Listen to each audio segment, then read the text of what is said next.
Heartwarming reunion. Soldier discovers incredible reason behind 5-year-old daughter's expulsion. James stepped off the bus, his heart pounding with excitement. After 2 long years in the deserts of a foreign land, he was finally home in his small Midwestern town. The crisp autumn air was filled with the scent of fallen leaves, and the sky painted a warm gold as he took his first steps toward the familiar streets. He imagined Sarah's smile, the way her laughter could light up the darkest days, and dreamed of lifting little Mia high into the air as he spun her around, her giggles ringing out like music. But that dream shattered when he arrived at their front porch, the usually vibrant home now dimmed by shadows of unease. Sarah stood at the door, her expression weighed down by worry and exhaustion. "James, we need to talk," she said cautiously, pulling him inside. The chirping of cicadas outside felt like a distant memory, replaced by an unsettling silence. "Mia got expelled from kindergarten," Sarah blurted out, her voice trembling. It was a cruel blow. Thoughts of joyful reunions vanished as the words sank in. His heart ached for Sarah, who appeared a mere shell of the vibrant woman he remembered. Watching her pacing back and forth, James felt a rising tide of frustration. He had expected mugs of hot cocoa shared at the kitchen table, family movie nights, and endless hugs, but instead, he saw a mother overwhelmed by whispers from their tight-knit community, eyes filled with tears. The local diner, which once rang with laughter and friendly banter, now echoed with judgmental mutterings. Guilt and shame seeped into their home, making it feel less like a refuge and more like a battlefield. Determined to understand his daughter's plight, James spent his evenings observing Mia. She was spirited, yet her eyes harbored a depth of sadness that pierced his heart. After countless hours of observing her interactions, the truth began to unfurl painfully. Mia's outbursts were not mere defiance. They stemmed from fear of losing him again. A deployment had left invisible scars on her little heart, yet the school had written her off as a problem child, neglecting the complex emotions buried beneath her behavior. A fire ignited within him.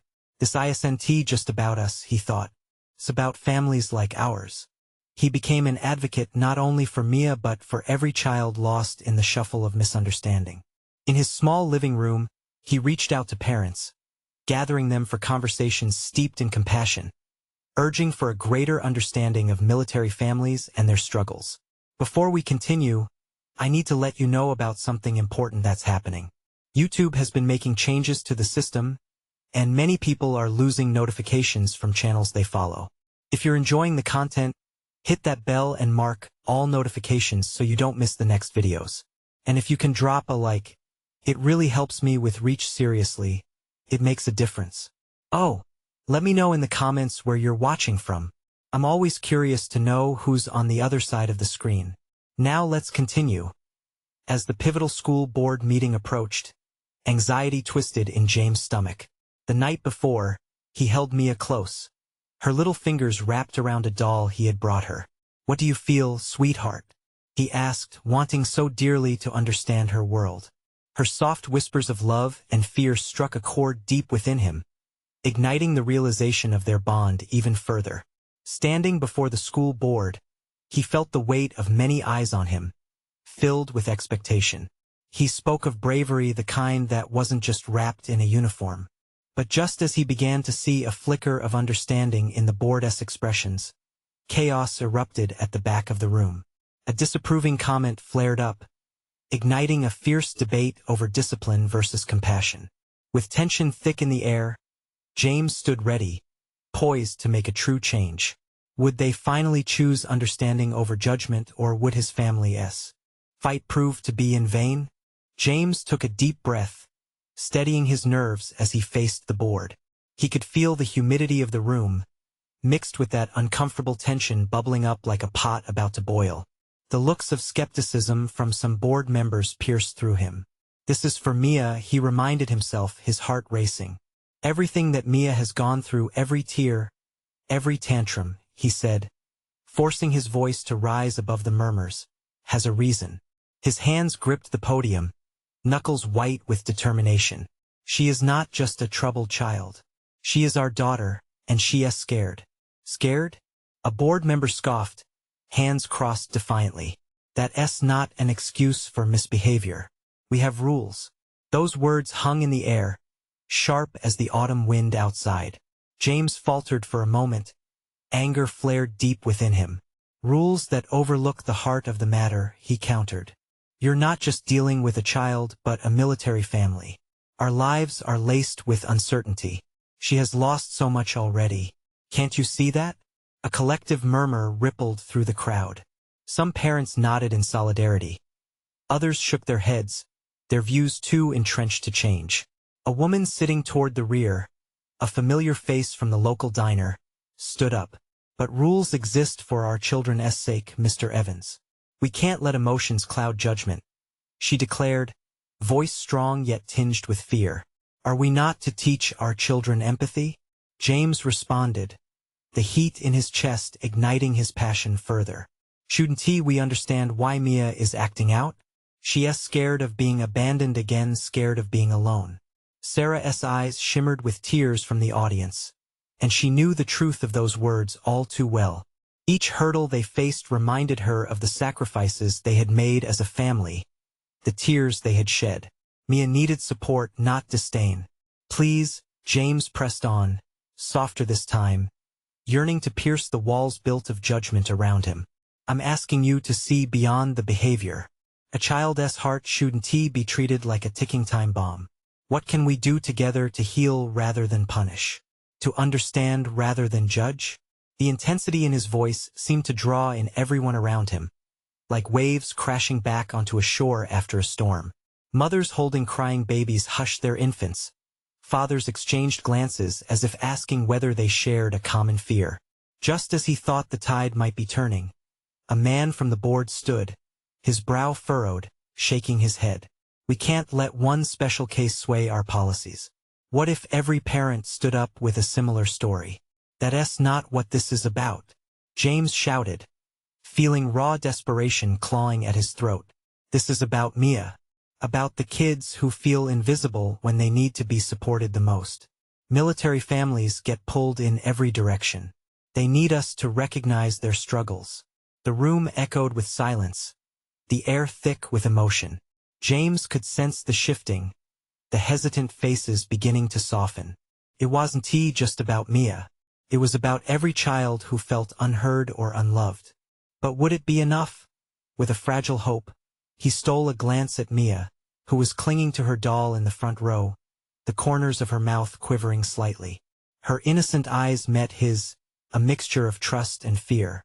He couldn't let her down.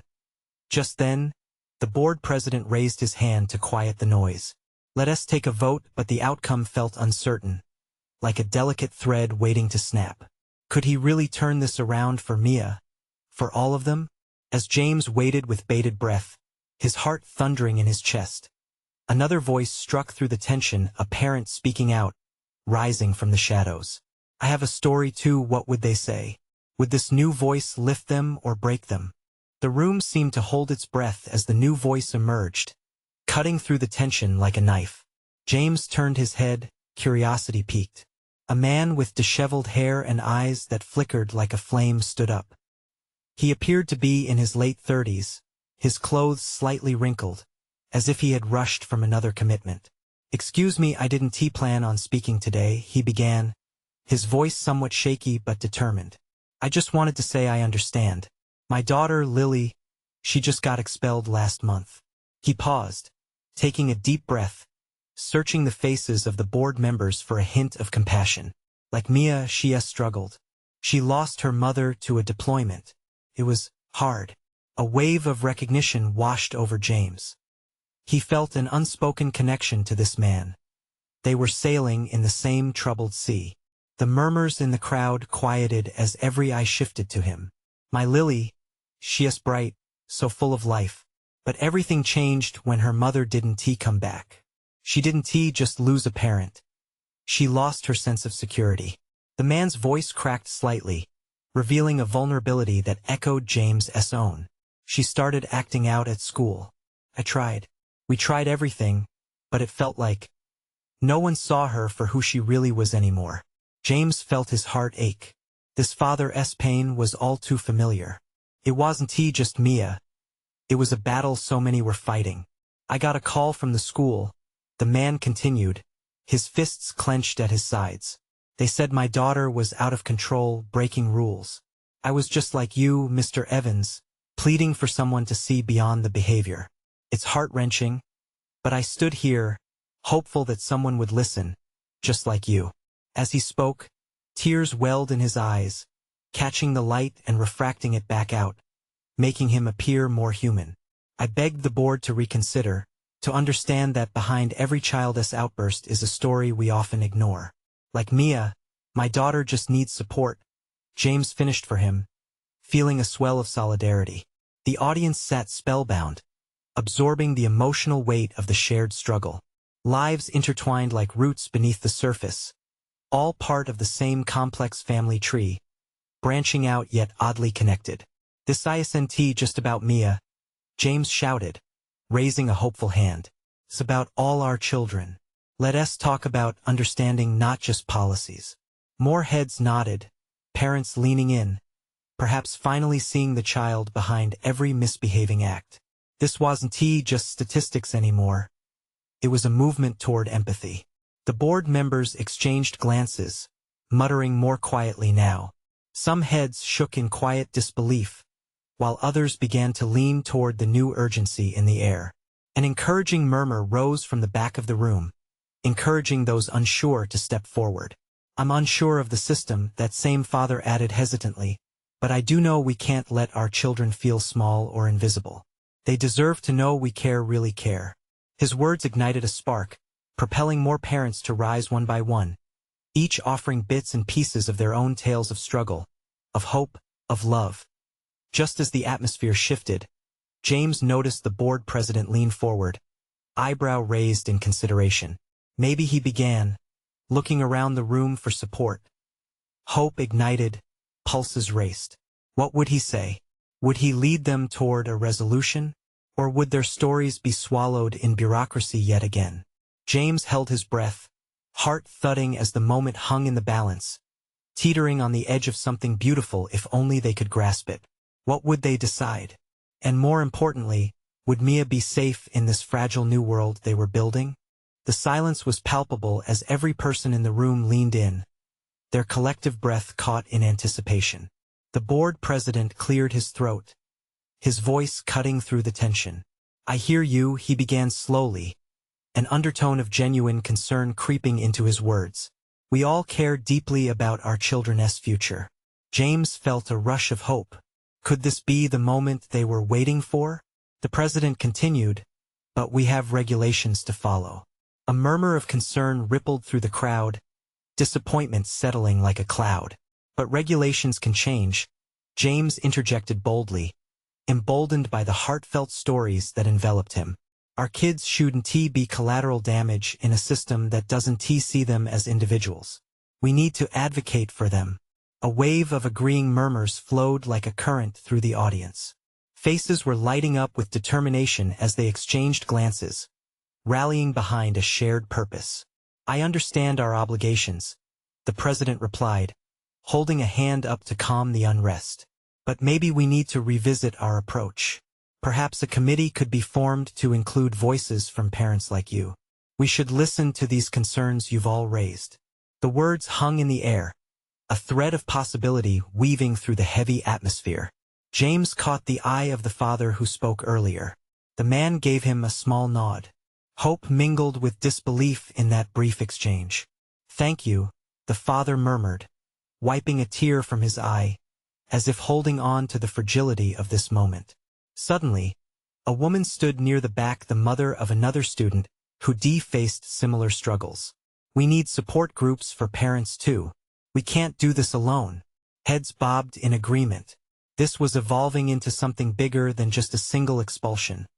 It was a community awakening. James felt a surge of energy spread through him.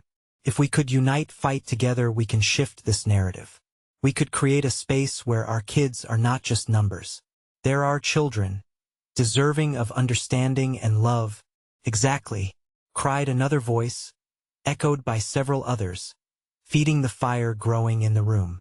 Parents started chanting phrases of unity, their voices rising like a crescendo, washing away doubt, support, understanding, love. The board president looked overwhelmed but intrigued. A flicker of excitement crossed his brow. All right, I'll propose this at our next session. His admission seemed to give the room an electric charge.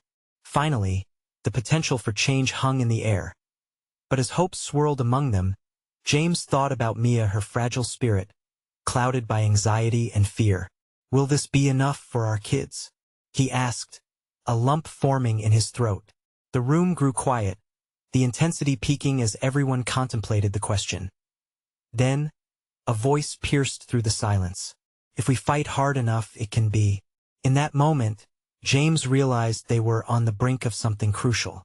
I want to help, the father beside him said with fervor, determination etching itself into his features. Let us create a plan, something actionable to ensure these changes happen. And as the meeting transitioned into planning and forming committees, James felt an inner strength build. Each voice mattered. Together, they were powerful, transforming pain into purpose. With the sun setting fast outside, casting honeyed light through the windows, the mood shifted from anxiety to hope. Yet, a nagging fear lingered at the back of James's mind. What other stories would emerge in this movement? As he left the room, heart racing with adrenaline, he sensed this was just the beginning. The fingerprints of resilience were left behind, but another chapter awaited. What other revelations would unfold as they fought for their children's futures? The following week, the gathering felt different. The mood, charged with hope, flickered between resolve and uncertainty. James stood at the back of the room, arms crossed, scanning the faces that had once seemed unfamiliar, but now radiated a shared purpose. People mingled. There were handshakes, hugs, and enthusiastic discussions about how to put their plan into action. A makeshift committee had been formed, and they were determined to push through the barriers that had kept their children from being seen and understood. As parents began to outline proposals, James listened intently. Ideas flowed, each one more vibrant than the last. They spoke of organizing workshops, reaching out to child psychologists, and even hosting community forums to give students a voice.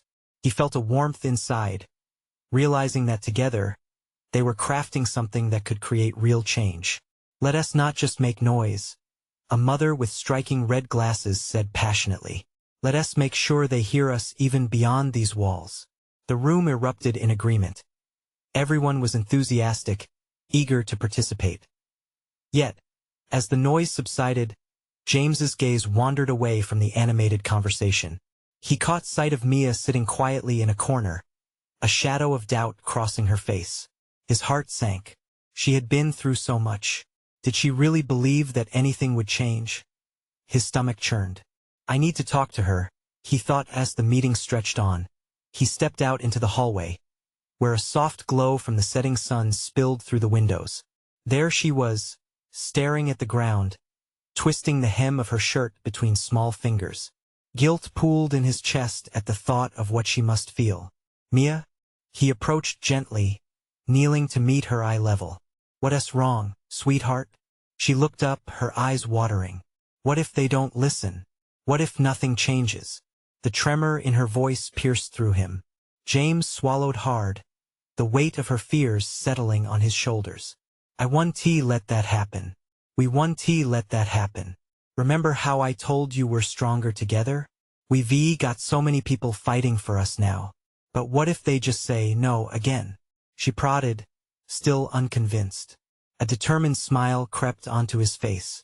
That's the beauty of it. Every no we face makes us stronger. It means we need to fight harder and speak louder. We've got this entire community behind us. And I know they believe in you. Mia studied him with wide eyes, absorbing every word. Slowly, determination began to replace uncertainty on her face. You promise you'll be there? Always, he reassured her, pulling her into a warm embrace. The love between them filled the hallway, casting away the doubts that lingered. Together, they went back into the meeting. The atmosphere buzzed with excitement, but James could feel an undercurrent of anxiety as everyone awaited upcoming changes. The board president had promised to propose the committee's ideas. Would he follow through? As the meeting wrapped up, James jumped back to his feet. We need to spread the word. More parents should know about what we're doing, he suggested, feeling the fervor building again in the collective heart of the group. I'll reach out to the local paper and see if they'll cover us, the father from earlier chimed in. The community needs to hear us. Suddenly, a voice rang from the back.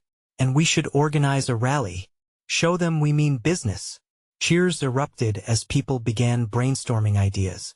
But just as the energy surged, the front door swung open, and an unexpected figure stepped inside, the very principal who had expelled Mia. A hush fell. Everyone turned. Could he be here to listen? Were they finally going to get answers?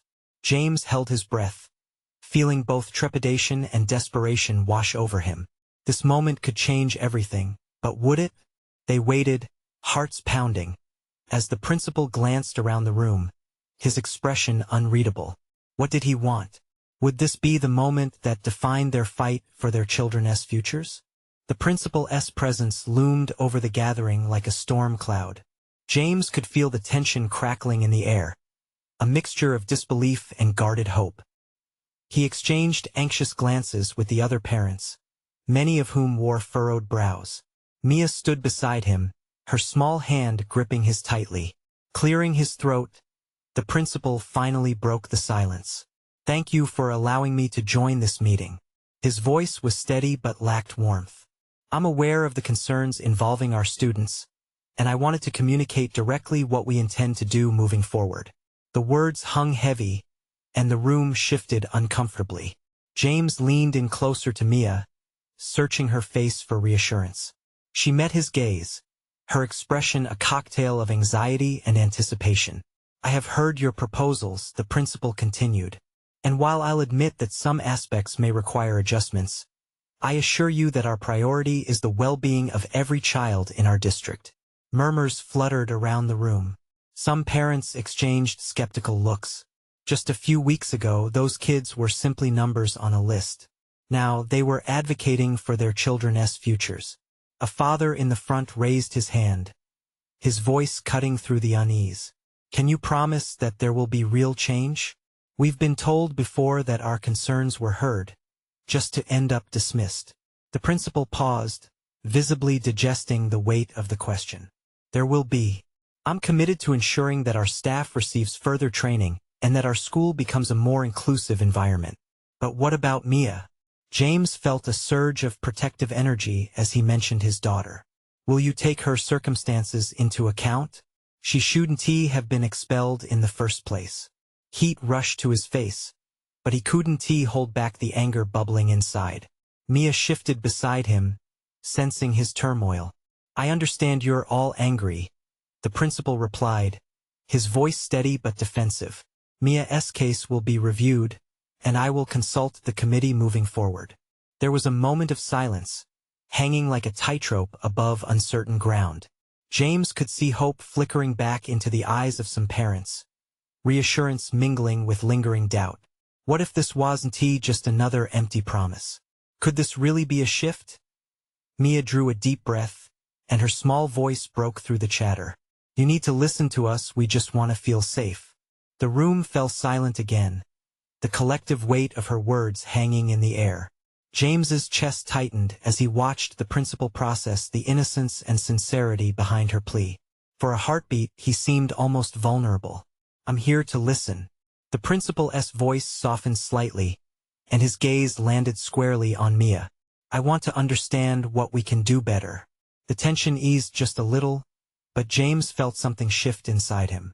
Was this the turning point they had been fighting for? Or was it simply a facade? With Mia pressing her small body against him, James looked around at the assembled group. The passion, the hope. It was tangible. Together they were a formidable force, igniting a spark that once flickered hidden deep within. The principal opened the floor for further discussions. James caught a glimpse of Mia's face. She smiled, a mix of innocence and newfound strength. Maybe they were stepping into a brighter future. But as the parents lined up to speak, James felt a pang in his heart. This was just the beginning. and the battle was far from won. As the principal took notes, another voice piped up from the back. What if he's not really listening? What if this is just for show? James tensed, anticipation thickening the air. Doubt settled like a fog, threatening to obscure the light ahead. How far would they have to push to fight back against countless walls before their hope transformed into reality? The room buzzed with uncertainty, and he couldn't shake the feeling that their journey was only just beginning. James's heart raced as he absorbed the concerns swirling around the room. It felt like an unending weight resting on his chest. The murmurs had resumed, a haze of skepticism coating the hopeful atmosphere as more parents took their turns at the podium. He could sense their struggle, echoing deep within himself. As the first mother spoke, her voice trembled but held a fierce insistence. Our kids deserve to feel safe going to school. We all witnessed the breakdown of trust. How can we expect change with someone in charge who hasn't experienced what we have? The principal's face tightened. James watched him fidget with his notes, words spilling from his lips with an urgency that belied his composed demeanor. I assure you I understand. We are looking for community involvement in this process. Your voices will be heard during our evaluation of policies. Does that mean anything? Another parent interrupted, rising from their seat. We need action. Not another meeting, not more surveys. We need someone to stand with us. The room buzzed with agreement, a chorus of anxious voices rising in unison, echoing the same fears. James felt a swell of pride and angst for the parents standing up. Yet, he couldn't shake the fear gnawing at him. Would any of this push the principal to really change things? Mia squeezed his hand, her small fingers feeling vulnerable and scared. Dad, what if they don't listen? Her voice cut through his swirling thoughts, and he felt a wave of protectiveness wash over him. They will, honey. They have to. We're not backing down. Remember that. Mia nodded, but doubt still lingered in her eyes, a shadow creeping across the horizon of hope he hoped to set before her. As the meeting ground on, a familiar voice rose from the back, a voice he never expected to hear. It was Catherine, Mia's former best friend's mother, a woman he hadn't spoken with in ages. A shared history of playdates and school crafts, gnawed by an undercurrent of tension since the expulsion announcement. Can we stop pretending this is only about policies? Catherine's voice shook but rang clear. This is personal. You can't expect us to trust a system that failed our kids. I know what my daughter saw that day, what we all saw. It wasn't about rules, it was about fear. The principal shifted uncomfortably again. I am committed to fostering a safe learning environment for safe. Catherine cut him off, her eyes blazing. Mia wasn't safe. What about her? Those children were terrified. I'm terrified for my daughter. That accusation hung thick in the air, and the murmurs died down. James felt the room holding its breath. In that moment, he witnessed parents unearthing their scars, their voices climbing higher with courage. He clutched Mia's hand tightly, feeling her tiny heartbeat matching the tempo of his own anxiety. He couldn't turn away from Catherine's fierce expression. It was undeniable. Each parent was standing on the edge of burning hope and lingering disappointment. His heart pounded with resolve. We've got to stand tall together. He whispered low enough for Mia and those around to hear. With every speech, an invisible line pulled tighter, weaving their stories together, creating a powerful tapestry of strength. It felt like they were awakening something deep within, compelling every single one of them to demand justice for their kids. Then Mia spoke again, her voice steady, although timid. I just want to go back to school. I just want to be safe, and I want to play with my friends. The collective gasps of the crowd echoed Mia's innocence, a painful reminder of how much was at stake. She deserves better, James thought, a spark igniting within him, and we can fight for it. But as the principal prepared to respond, James's stomach twisted. Would this just be another round of empty promises? Just then, he noticed Catherine nodding at him, an understanding passing between them. Suddenly, a new voice broke through the mix, calling from the back. Enough. We need to know the truth about that day. James's heart sank, wary of what revelations might spill next. The tension in the air crackled, filled with uncertainty. Would they finally uncover what lay beneath the surface of this fight, or would it lead them farther down the rabbit hole? The room shifted. Conversations paused. Heads turned towards the back. James felt the energy change, pulsing with a deep unease. He could sense the crowd waiting, hanging on this unexpected voice, weighted with curiosity and fear. Enough! The man stepped into the dim light, his silhouette framed against the gathering shadows. The timbre of his voice was strong, demanding attention. We deserve honesty. No more deflections. He moved slowly, deliberately toward the podium, his eyes scanning the anxious parents. It was Tom, the father of one of Mia's classmates. James remembered him from school events, a familiar face but one he hadn't connected with deeply. He appeared unassuming, casual in his jeans and worn-out sneakers, but the intensity of his expression betrayed a readiness for battle. "What do you mean?" Another parent, a mother with disheveled hair and worry etched on her face, asked. "What can you possibly reveal that we don't already know?" Tom's gaze softened as he looked around the room. "I can tell you our kids were scared that day. I saw it in my son's eyes, the fear he carries with him whenever he walks into that school. It's a fear no child should know." James felt a flicker in his heart, an ache combined with urgency. This was it. This moment held promise, raw and vulnerable, swirling with anticipation of both revelation and confrontation. "Tom is right," Catherine shouted, her voice both fierce and fragile. "We deserve to know what truly happened. The police report said it all, yet no one is talking about it. Our kids stacked together in a corner between rumors and threats. Where was the help?" An audible gasp swept through the audience. It was like a balloon bursting, releasing pent-up tension. James felt Mia squeeze his hand tighter, her small knuckles pale against his palm. "I have my daughter's report from that day," Tom said, his voice breaking slightly. "It wasn't just chaos. It was a trauma. She saw things, experienced things." He took a deep breath. "And I saw her change right before my eyes. She isn't the same. The truth can't stay buried," Catherine added with a fierce conviction that seemed to resonate with the crowd. James began to realize the transformation happening before him. These parents, in pain, were pulling strength from one another. They could sense the cracks in the system, the lies that had been buried. Mia turned to James, her eyes wide. "Dad, what do they mean? Was it really that bad?" Her innocence weighed heavy in the air, and he strained to keep himself steady. I don't know, sweetie." His voice faltered. "But these parents are trying to find out, and they're fighting for answers. That matters." He could feel the room refreshing with a new clarity, the collective unity shifting their purpose towards truth, and he honored every parent out there by nurturing the same embers of resolve. Then suddenly, a figure in the back caught his eye, a woman standing, her features clipped under the fluorescent lights. It was the school counselor, Valerie, her expression cold and defensive. "I can't let you disregard the school's protocol." She intervened, taking an aggressive step forward. "These claims you're making, or protect your own?" Catherine interrupted, drawing gasps from the crowd. The tension rose sharply as parents shifted in their seats, voices rising in a chaotic blend of cries for justice. James's heart raced. They were on the brink of something momentous.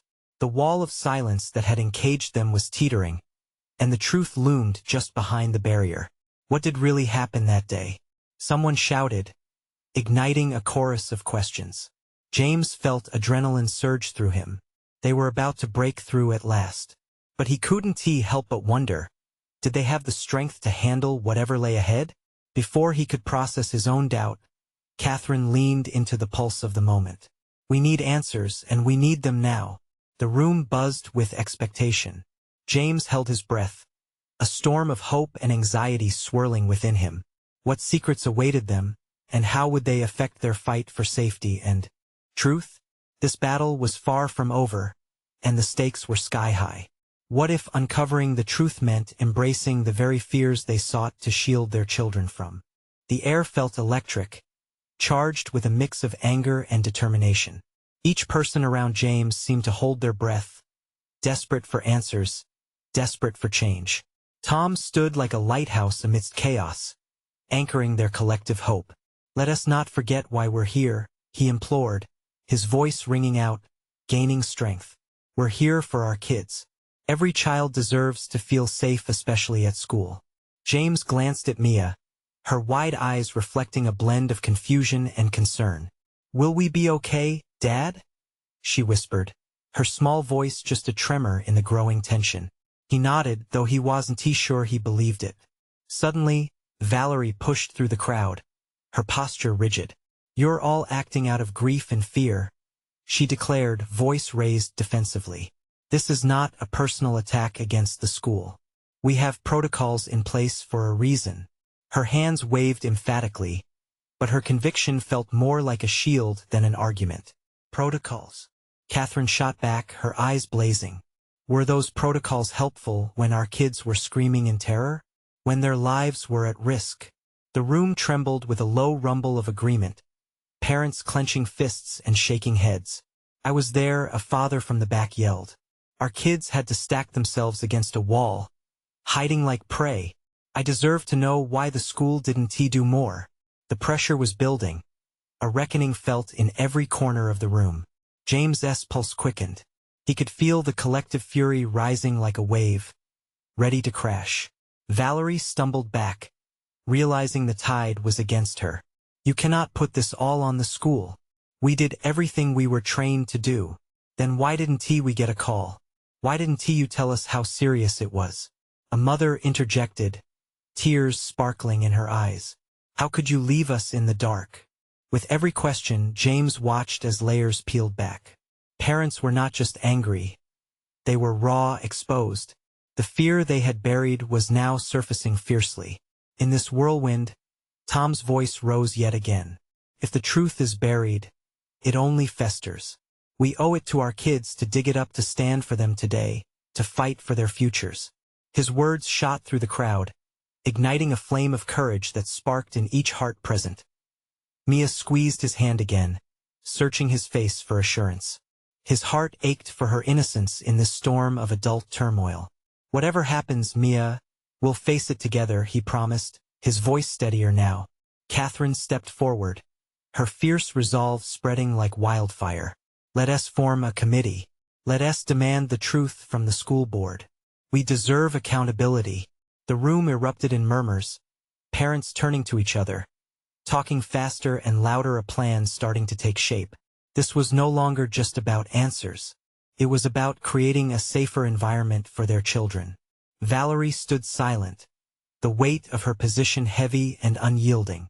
As every parent spoke, their voices merged into a relentless tide against her resolve, drowning it out in a sea of unity. The fire in James's chest grew. They were ready to stand together. They were ready to fight. And yet, as the conversation shifted towards mobilizing, one soul stood alone at the door, the principal himself. He hadn't spoken a word yet, his eyes wide, taking in the chaos. What would he reveal when he finally found his voice? James could feel the shift of anticipation in the air, hanging dangerously thick. If this moment could spark a revolution, what would it mean if the person who held the most power over it all stayed silent? He stared at the principal, heart pounding. The truth could be just within reach. But would they be ready for it? As the heated meeting buzzed around him, James felt a surge of hope and anxiety clutch at his heart. The parents' united front held steady, sparked by the other's painful truths. Each voice rose in solidarity, one after the other, demanding safety and understanding for their children. Change starts now, shouted a mother with kids in the front row. Parents murmured in agreement, nodding toward one another, each of them gaining strength as they heard their neighbors echo their fears. They were no longer alone in their struggle. Mia shifted beside James, tangling her small fingers through his. She seemed to feel the weight of the moment, her little eyes wide with both fear and determination. He leaned down, brushing his thumb over her hand. Whatever happens, we will face it together, he said softly, hoping to instill some of his courage in her. As the voices blended into a collective roar, the principal finally stepped forward, breaking his silence. Enough! His voice boomed, silencing the chaos. The room fell still as they turned their attention to him. I know the emotions are high, but I'm here to address your concerns directly, he began, his demeanor shifting slightly, revealing cracks beneath his polished exterior. Even before he spoke, James felt a tide of cautious optimism sweeping through the crowd. Maybe, just maybe, the truth could finally come to light. The principal continued, I know we have failed to provide adequate support for Mia and every child who struggles. But let me assure you, I take this seriously. I want to work together to make real change happen. James's heart raced. Could this be the turning point? He noticed a flicker of disbelief in the eyes of some parents, but also a glimmer of hope. Then admit what happened, Catherine shouted, the fire still burning bright within her. We have questions and we deserve answers. Our kids can't heal until the truth is known. A few parents rallied around her, voices rising in agreement. The tension was palpable. The buzz of uncertainty hung in the air like charged electricity. Valerie, still standing firm, interjected, this is not about blame. This is about finding solutions.